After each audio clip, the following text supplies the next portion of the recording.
Hi, welcome. Can you hear me okay? Yeah, I can hear you. Great, thanks, Cindy. Maureen, can you hear me? Oh, there's a couple more.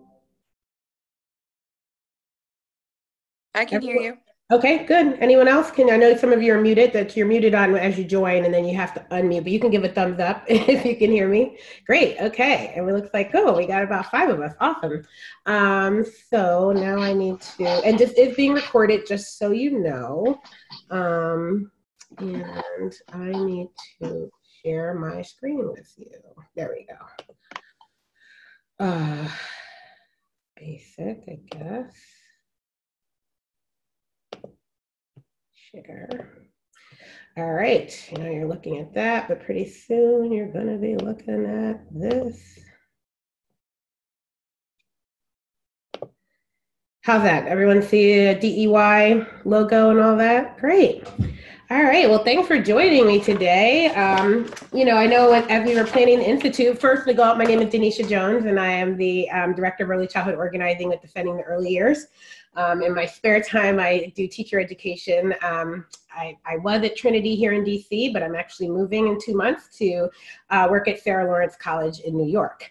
I was a kindergarten teacher and a preschool director and a preschool teacher before I went on to higher ed. And I've been doing a lot of advocacy and activism work with Defending the Early Years and with some other grassroots organizations who are trying to stop all of the horrible things that are happening to education. And sometimes that what gets lost is early childhood, as we know, right? So I stay with these organizations to make sure that they think about early childhood and what they do.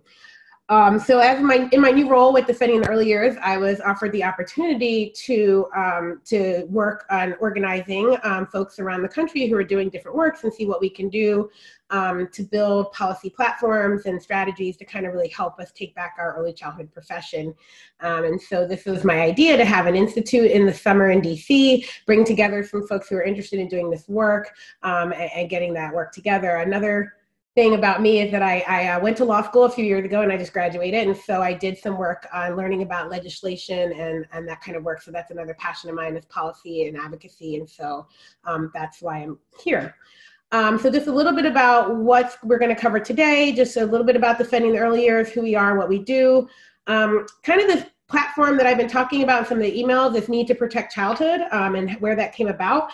And then a little bit of Advocacy 101. It's not too much, but just to make sure we're all on the same page. And then talking about building a policy platform. And then lastly, preparing for the Institute and any questions that you might have. And forgive me, I just realized that I didn't do a spell check on this before I just put the finishing touches on this. So if there's any errors, I will fix them before I send it out as well too. So Defending the Early Years is a nonprofit organization. We just got our own status, and we were under another organization, but we are now our own organization. And founded by Nancy Carlson Page and Diane Levin, when they really saw what was happening with Common Core and some other academic stuff that was testing that was happening in early childhood. They got together and found this organization. And some of the things they do, they publish a lot of reports. People email me all the time at my university asking for research and resources, and I send them to the Defending the Early Years website because we have a lot of reports. So if you're ever looking to share something with a parent or your administrator or your elected official, it's a good place to start. They put together mini documentaries, which are really fascinating, interviewing teachers about their experiences and getting their word out there, position statements, and also engaging in advocacy as well too. So currently there's a board of directors, which Nancy and Diane serve on. There are 2 co-directors, Jerry Lynn and Blakely, 2 staff members, myself and Gina Contasori, who's our social media person, and then an advisory board, which I was on for a while before I became into the role that I'm in now. We do have our website is at DEY Project or DEYproject.org, but we're getting a new one. So I haven't, I didn't put a link to it yet, but it'll be available soon for everyone as well too. And the old site will link to the new site. So you'll be able to get information there as well. So a couple of years ago, I was invited to give a lecture at Sarah Lawrence College about early childhood and the work I do in activism. And I titled it about the need to protect childhood. Because all my work in activism for the past 10 years has really shown that, as I mentioned before, there's a lot of work pushing back against testing with the opt-out movement, about the standards of being, driving the education. But as I would go to these rallies and these meetings, there was no one there with an early childhood focus, right? They were all looking at, because a lot of the testing starts in third grade, but we know the pre-testing starts in K and first 1 and 2, right? But there was still so much focus on just the upper grades. And so I felt like people were more concerned about the outcomes for high school students, but not realizing that a lot of this stuff starts in the early years. And so what does it mean to actually protect childhood from all of these issues? And I kind of linked it to what I saw in my research about the AARP, right? The Association for Retired People, and how they really came together and just said, look, this is bipartisan. Retired people, older adults need protection, need to work together, need to lobby, need to, get laws in place to protect them. And okay, well then who's doing that for children, right? Because there's also a group of people who needs that protection, and it's protecting their childhood and why that's important. And we do have national organizations like NAEYC, which many of you are probably familiar with, but we also know that they don't always follow the same path as many of us individual practitioners do, right? So we need other avenues as well too. So when you think about what are the issues we're facing right now in early childhood, of course, the push down of academics is a big issue in preschool programs, and even private preschool programs can't escape some of these things as well, because they have to engage in this whole kindergarten readiness, right? Out of Florida, I spoke to a few people and I went and visited their program when I was in Miami. They're releasing these scores on these programs saying, 50% of kindergartners are not ready, or preschoolers are not ready. And then it's threatening the funding for these preschool programs in Florida because of this report based on this testing. Well, we know it's not the programs, it's the testing that's not ready for children, right? So that's been a big issue. And of course, the emphasis on testing is driving the education field right now. And that's problematic because 1, it's not developmentally appropriate for young children. And 2, it's not the best predictor of success later in life, right? Passing a test is not all that school is about. And so that becomes an issue. And then we see less time for play and hands-on learning, which I'm sure you're all familiar with. And a lot of this is driven by the Common Core state standards. Now, I've spent time arguing with high school teachers who love the standards, and that's fine, but for most kindergarten teachers, they are way off, right? So even if you like them, maybe you think they're not so bad, but is it something we should expect of every child, and is it fair for every child across the United States to be held to those kindergarten standards as well? And then we see negative outcomes, right? Children are stressed. If you don't notice it, parents are noticing it. I get emails around testing time each year from parents saying, my child hates going to school. They're only 7. How is this possible? They're super stressed out. The teachers are burnt out for sure. They can't take the stress. They're quitting and leaving because they're not finding their ability to do what they know is best for young children. And then we see this increase in behavior problems and mental health issues in young children. A couple years ago, I was invited to talk in New York. Well, we were doing like an organizing meeting, and we asked everyone, I did the early childhood group, and we asked everyone why they were there. And one woman said, I'm a pediatrician here in New York, and I am tired of being told that I need to prescribe ADHD drugs for 5-year-olds. I mean, she just said, I need to know something is going on in the schools because they are too young to need this medication. So she came to this workshop on a Saturday in New York to find out what's happening, right? And so she's right? We know that that's happening, that children, because of the push down academics, the testing, the less time for play, it's resulting in these challenging behaviors and mental health issues that we're seeing an increase of for young children. And I also think there's something to be said that our communities are weaker when we don't have children, when children are stressed and parents are stressed, right? We're not building those community bonds that are so important for raising young children. It really does take a village, but now our village is competing individuals. They're competing for slots in selective schools, and they're competing to have the best and the brightest. And so we're missing out on that ability to build strong communities, which are really important for early childhood. So, I just want to talk a little bit about advocacy. I'm not sure where each of you are regarding advocacy. I know some people didn't have any experience and some didn't. But, advocacy just broadly entails any actions that are used to articulate a view, provide information, argue for certain rights that affect other people, right? You're typically engaging in this for the benefit of someone else, and to really help those people understand their rights and their responsibilities. You aid in a cause that you believe in, right? It's typically what's happened. You get passionate about something. I teach advocacy to my students, especially my early childhood students, because I want them to see themselves as advocates and why it's important. But all my students across the board get this semester lecture from me about the importance of how each one of us can be an advocate in some way or another. Sorry. So, again, who should advocate? Anybody who's passionate about an issue, as long as you're informed. And I think what we'd like to see at Defending the Early Years is that teachers have this knowledge it's not being seen as valuable, right? Lawmakers are making laws and people are enacting them and people are talking about the outcomes, but how many people are talking to the teachers about what it is that they see every day, or the parents, right? Who also, the two biggest stakeholders in education policy should be parents, teachers, and children, right? Those groups, and we're not hearing from them. But anyone who's concerned about public policy can advocate, but especially those with the knowledge and experience to make those informed decisions or to inform others. And that's why we are zeroing in on educators around the country, because you are the ones who really can tell us what works and what doesn't work, and what's needed and what's not needed, and what should we try, and what have we already tried successfully or unsuccessfully. So it's really important that we see ourselves as advocates, especially in a field like education. You have specialized knowledge that other people do not have, right? Everybody has knowledge about, well, all parents have knowledge about raising their own child, but that doesn't mean that they understand how to educate a group of children, right? Because it's a different experience. But teachers do, and teachers' knowledge is often undervalued. But as I tell my students, you went to school, you've gotten the training, the degree, the license, you have a specialized knowledge, and you have a duty to share that knowledge with others who don't have it. Not everybody's going to study child development, but they're relying on the people who do to make sure that they share that information with others, and that's super important.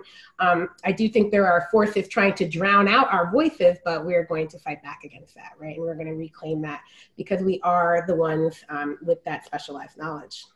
So advocacy can look like many different things, right? Just writing an opinion piece to a local news outlet is a form of advocacy. I have my students write to elected officials, which is another type of advocacy. You can go see them in person, advocating at their office, which I've done numerous times. Testifying at a public hearing. I don't know how many of you are familiar with what the Brookline teachers did in Massachusetts, but we'll be talking about this we're actually going to invite and see if we can get one or two teachers from that group to come to the Institute. But they pretty much wrote a very nice statement and testified at a public hearing about how, as teachers, what's happening in their city is not good for children, right? It's not good for young children, that there's not enough play, and it was a really well done statement, and they each read a part of it. And so that is like one of the most important types of advocacy that you can do, right? And getting your voice heard and getting that message spread as well. Participating in campaigns around issues, and even organizing a type of drive, or all other types of advocacy. But even just talking to a parent about their rights, right? That's an important part of advocacy. When I was a director of a center in California, we took children, and we had a special grant to take children in beginning at 18 months of age who had special needs, because until they were 3. At the age of 3, the school district then wanted to take them over and send them to a self-contained special ed classroom, and we had an inclusive classroom. And what we saw was that at 18 months, the child had made huge gains because they were not in a self-contained environment. They were with other children. When you're an 18-month-old and you're not mobile, being in a room with 16 mobile kids will get you there, right? By the time he was done, he was ready. I had to stop him from running out the door. And this is the same kid who started and couldn't walk when we began. But of course, the district wanted him switched to their program. And so the parent asked me if I would come to this meeting. And it was a good thing I did, because she just wasn't aware of her rights. And I said, look, at the end of the day, they're trying the forces on you, but you get to decide what is best for your child. You get to decide if you want to keep your child here or send them there. And so that was a form of advocacy that I thought was really important, because had I not been there, she would have been persuaded to just do what they said, right? She didn't really feel like she had the agency in that moment. So that's just, I'm sure you guys have a story like that in the Institute, right? How we engage in different types of advocacy.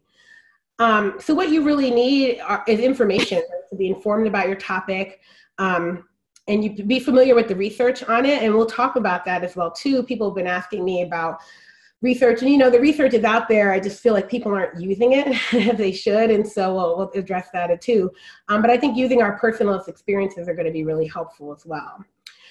Being knowledgeable about the needs of your students and their families is also going to be really helpful. Like when you can throw in those stories, like the one I just told, right, to a policymaker, like that's going to show that you have this information, right, those stories that are really important. And then preparing yourself to kind of share that with others. Obviously, I talk fast, I talk for a living, so I'm not afraid to speak to people. Other people might be like, I can't do this, but if you can talk to a 5-year-old, you can talk to a lawmaker. There's not very much difference except in height, right? Like they're going to be a lot taller. So we can work with you on feeling more comfortable talking with them as well too. So I want to talk a little bit about this need to build a policy platform and what it entails. And I just want to start by saying there's a logo on your screen called the Building Community Resilience. In an effort not to plagiarize, I want you to know that the next few slides I took from their policy and advocacy guide.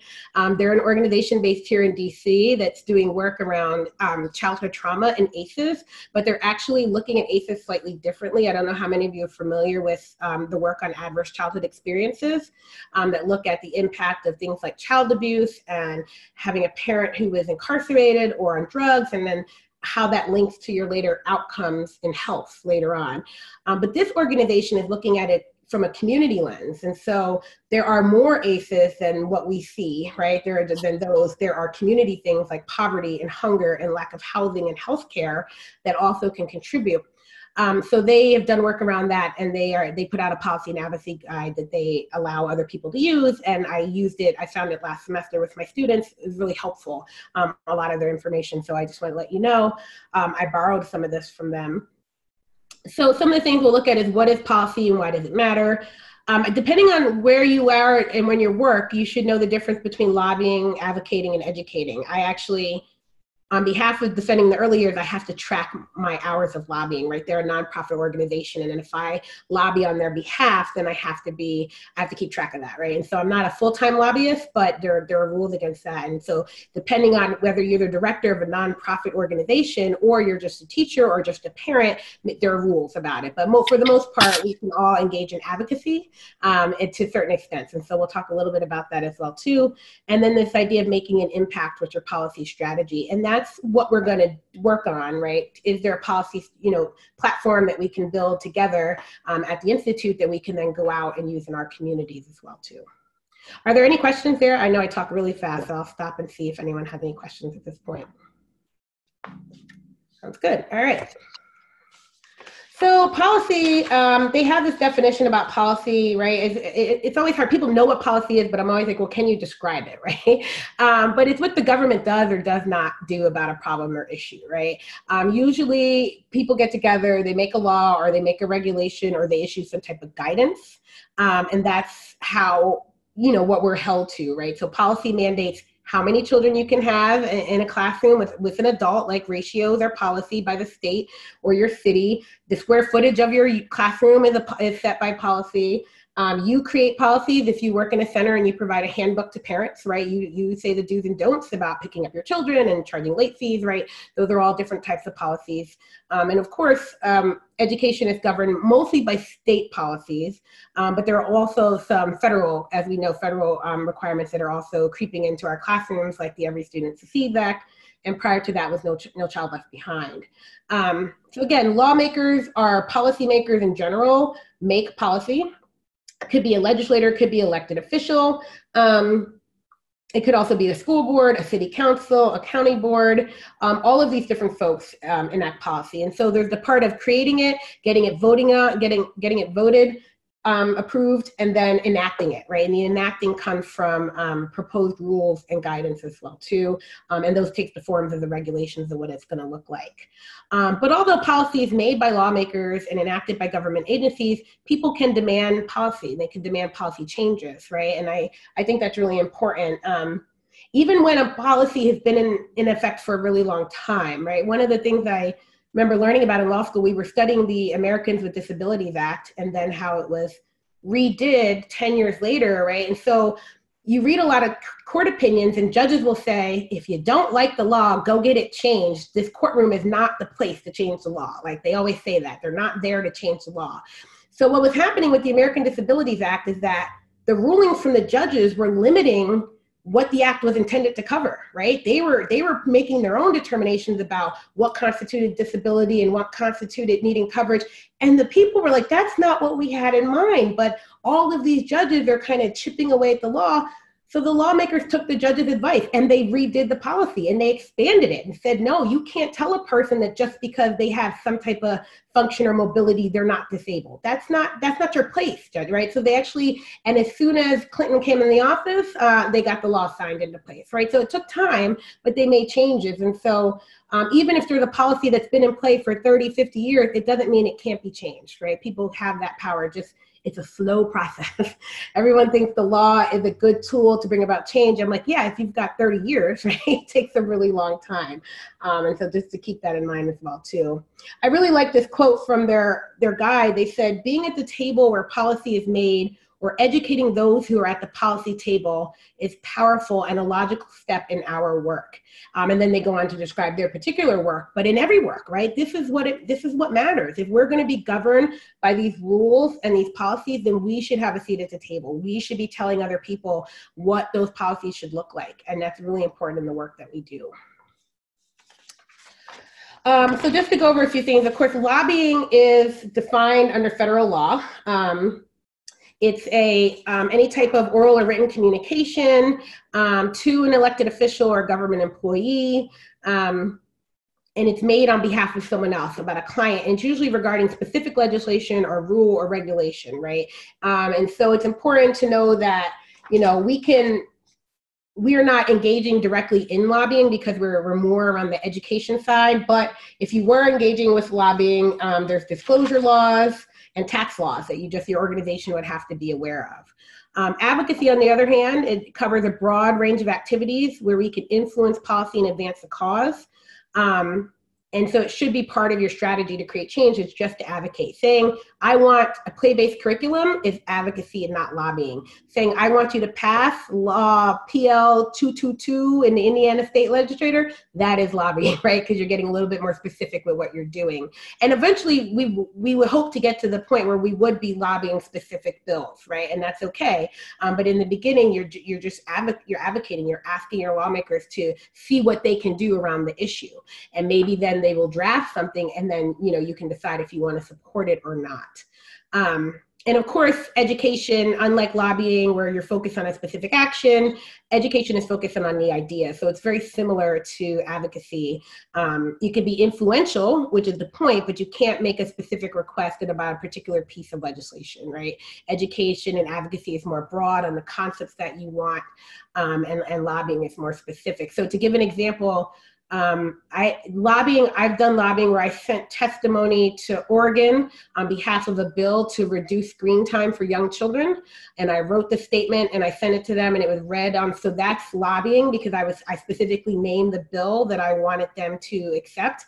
I've gone to, we met with some elected official staffers in DC when Network for Public Education released a report about wasteful spending in the charter school program. And so that was still just advocacy. We didn't have a bill in place. We wanted them to, you know, question the people in charge of the program and investigate, right? So that was still it was actually educating because they didn't even know about the wasteful spending.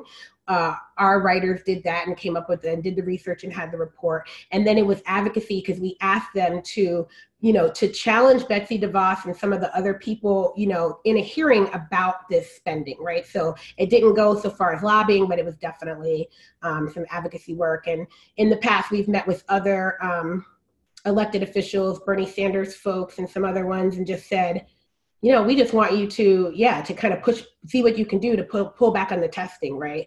Or what are you going to do what's your state's ESSA law going to look like, ESSA, and those sorts of things, but we didn't get into specific legislation. In this policy guide, they also talk about some developing policy strategies, some, you know, 4 things to keep in mind, right? And this is where it's going to be challenging for us because we all know what's happening next year, right?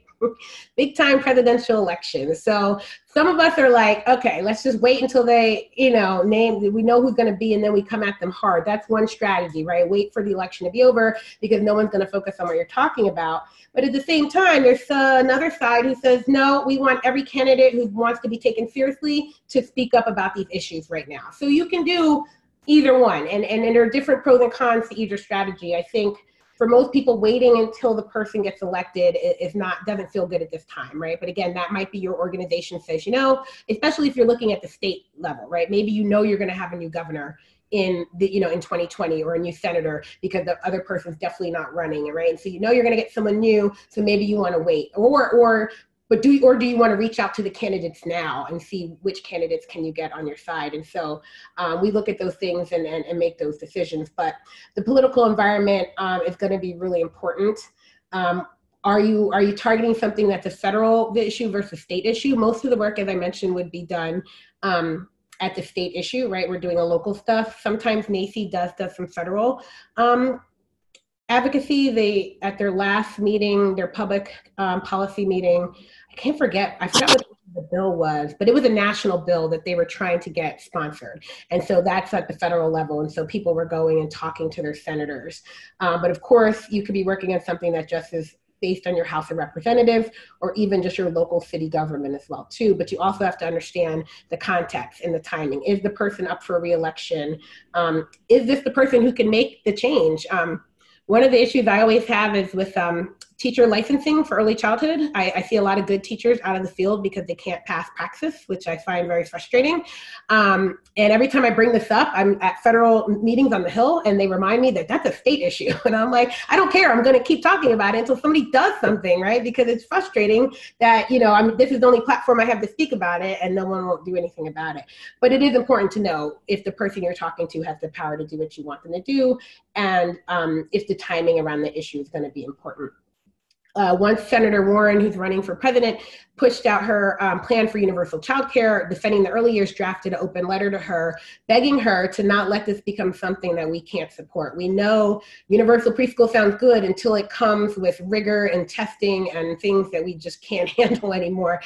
We didn't get any response, but we're still hoping, right? And so that was the timing. It was important that as soon as she came out with that we let her know that we were interested in having this discussion with her as well. Another thing to consider is your organization's overall mission.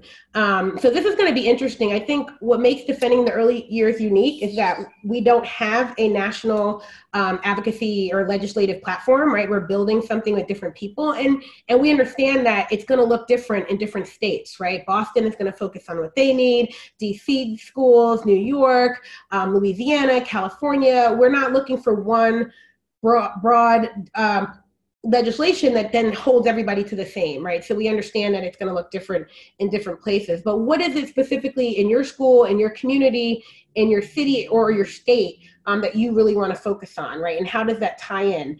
If you're an early childhood provider, right, issues around access and affordability, teacher salary, like those are all going to really be important to you. If you're working at the state level, right, then you might have some other issues. But it's kind of important that you understand how policy engagement fits with your overall mission of your organization and what it is you're trying to do. You don't want to get to the point where you're developing a policy agenda that your higher ups, like your board of directors, are going to come back and say no, that they don't agree with, right? And so it's important that you kind of have an understanding that how this ties into the mission and the work that you do. You also have to consider the risk versus the reward. This is the hardest thing for people to realize with lawmaking and courts in general, especially if you think about like the Supreme Court being the law of the land. A lot of time and effort goes into whether you want to bring a case to the Supreme Court, because if you lose, that's it, right? Game over.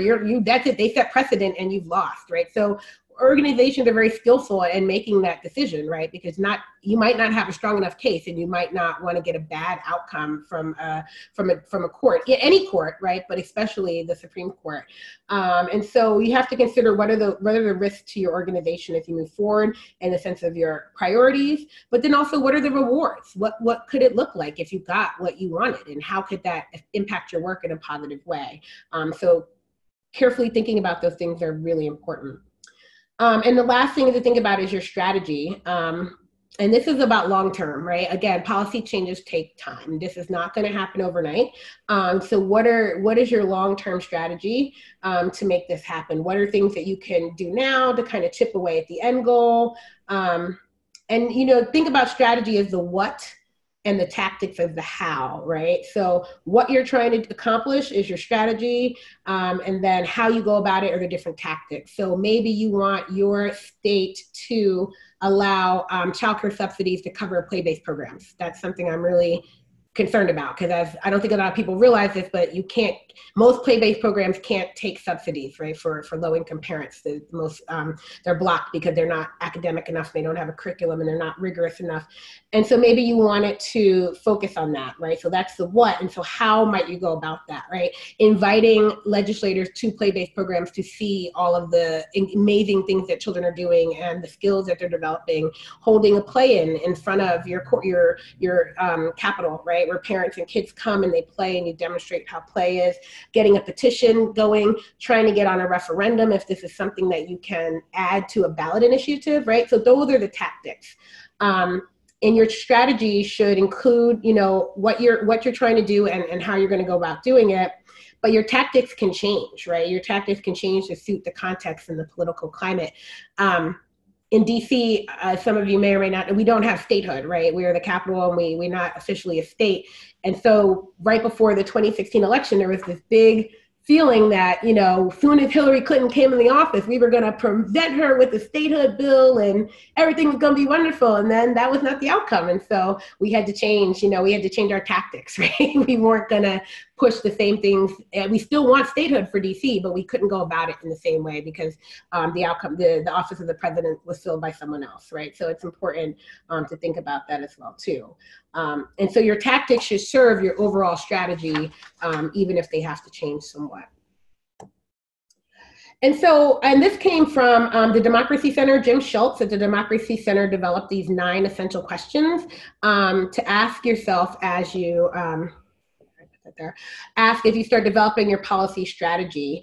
And we'll get into this more at the Institute, but I wanted to end by having this discussion, right? So what do we want? We talked about that again. What are your policy priorities based on the problem you're trying to solve? And they're going to look different. We're going to have many different ones. I'm reading all of the information you gave me when you registered about what it is you're looking for and what you're interested in. And I think there's a lot of talk about play and play-based programs, but there's also talk about strengthening the profession with salaries, right, and access and quality. There's some mental health discussion too. How do we link mental health to the early childhood field? There's a lot of different things, right? So you might pick one issue that you're really passionate on and work on that during our time together, or you might go around to the different ones and see, but there will be different policy priorities. But I think if we can find a way to link them under one kind of broad umbrella, then that will help us think about it. Then we got to think through who it is can make it happen, right? Who are the stakeholders? Who are the policymakers? Who are our allies? I have my students do an activity which we'll work on too, called power mapping. And when you look at who's got the power in a certain organization or a certain area, and how can you target them? Like what kind of connections do they might have, right? So it's maybe you want to target the mayor, and you find out that the mayor's education advisor it went to the school, and the professor there knows them really well and can get you a meeting, right? So you kind of look at how do you connect all of the people that you're going to need to make your policy happen. What do they need to hear, right? You have to tailor a message. This is either known like your pitch, right? Your elevator speech to these people. They're not going to read a 15-page report. They're not going to read a 5-page report, right? When we are in law school, we worked on a 1-page, maybe front and back handout to have ready to give to legislators, and to be able to succinctly give our message in 10, 15 minutes. Your appointments could be an hour long or half an hour long, but you want to make sure that you can get to your main points very quickly, right? And that you're effective in spreading that message. So we'll also discuss this. Who do they need to hear it from? This is where it's really important, right? Who's the right messenger on your team? Suppose you have parents, teachers, administrators, business leaders, right? Who is the best person to then reach out to that elected official or that lawmaker. It could be the parent, it could be the business maker, it could be the administrator, it could be the children sometimes, right, to talk to them themselves. So that's something to consider. How can we make sure that they hear it? What are different opportunities to advocate in different channels, right? So as we talked about before, writing letters, testifying at public hearings, making appointments, right? These are all different types of ways that you can make sure that they hear your message. Thinking about our capacity and what we have and what we're able to do is really important, because this is when partnering with other organizations is going to be super important, right? There's so many people doing work on mental health and ACEs, and what we need to do is link with them and support them if we want to bring that into the early childhood community to make sure it's being addressed in preschools and not just in doctor's office, right? So, but we don't have to start that work all over again because there are people doing it, but we have to identify what can we do, what's our capacity level, what kind of projects can we take on. And then what do we need, right? What do we need to fill any gaps? Sometimes you need a social media intern, or sometimes you need a marketing person, you need someone to draft a press release, right? You need different people to do different things. And so identifying those needs early is going to be really important. And action steps are so important, right? How do we take action? What are we going to do? My goal for the Institute is that we come away with our action steps. We come away with a list of things that we're going to do, whether it's just having conversations in your communities, getting other parents and teachers on board, and then going through this process with them, right? So that you come up with something, or if it's, actually working on contacting legislators and getting something together, right? But that's what we want to think about, is what comes next in this work. And then how do we know if it's working, right? How do we measure our success and evaluate our outcomes? And so I think there are points throughout the way where you can check in and see, right? If you did something and, 6 news outlets picked it up and went a story on it, that's an outcome, right? That you can see that your plan is working. As I mentioned with Senator Warren, we haven't heard from her, so that was not as successful as we liked, but we're not giving up, right? And the other organization who did the charter spending, the timing was impeccable, because they got the report the night before Betsy DeVos was being interviewed, and they're actually reading our report to her while we're sitting in somebody else's office advocating to them. She's been getting grilled on this report. And so it really worked well in time. And of course there's pushback, right? A lot of people said, oh, it's unresearched and all this stuff, but the word is spreading and the message is spreading. We notice every time an elected official refers to our report, right? And so that's really important as well too. So again, I think it's definitely, there are different ways to measure the success, evaluate the outcomes, and then go back to the beginning and see what didn't work and kind of try again. It doesn't really have to stop there. So that's kind of my overview. I'm sorry if I speed talked through that. Any questions at this point? Or thoughts or concerns or anything you want to share moving forward?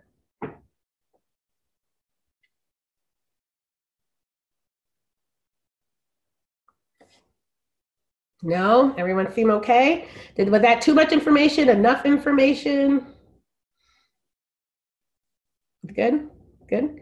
What are your thoughts about a possible another webinar? I don't know if we should dive deep into another one on a more, or just save it for the Institute. I know my vision was to have 2 webinars, but now July 7th is like around the corner looking at me. So I'm wondering, we could do another one in 2 weeks keep this going, or do you feel like you've gotten enough to come and be engaged at the Institute?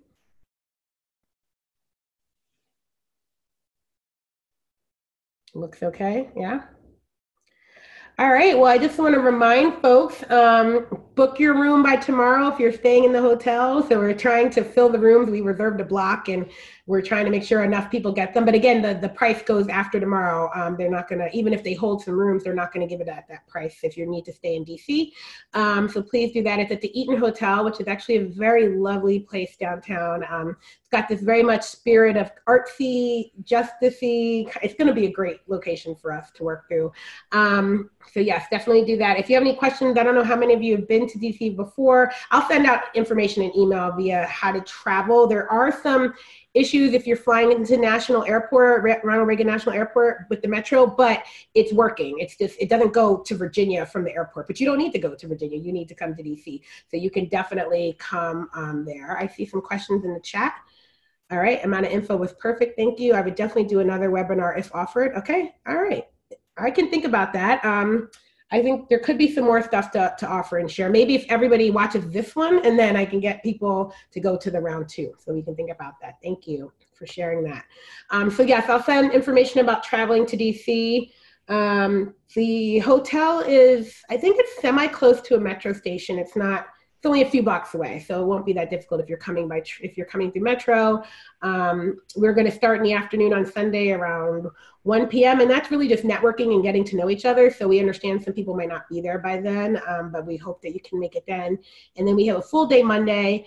And Tuesday, we thought a lot of people would be making appointments, but that's okay. We're going to do some practice. We're going to do some preparing you to engage in advocacy on Tuesday, right? Get some people around. We called it a mock staffer in law school, where you made your pitch to people and got to talk about it, and they give you feedback, or we can do other things for people who don't want to work on that per se, but keep working on the policy platform. So we'll have a 2 full days and a half day together. And yeah, I'm looking forward to seeing everyone. And there's still time to register. If you know anyone who's interested in coming and this sounds like right up their alley, please tell them to join us. And again, teachers or parents, it doesn't have to be just educators. We think parents are very much invested in this as well too. And I wish I had the capacity to bring in little children as well, but I don't at this point. So we'll have to keep it to mainly adults. But any type of work they do with young children, they're welcome to join us. All right, well, that wasn't under an hour, but not quite, it wasn't 10 minutes, which I thought it was going to be, so I feel better about it. But thank you all for joining, and yeah, just look for some more emails as we get closer to the date with some more exciting information about the Institute. Thanks.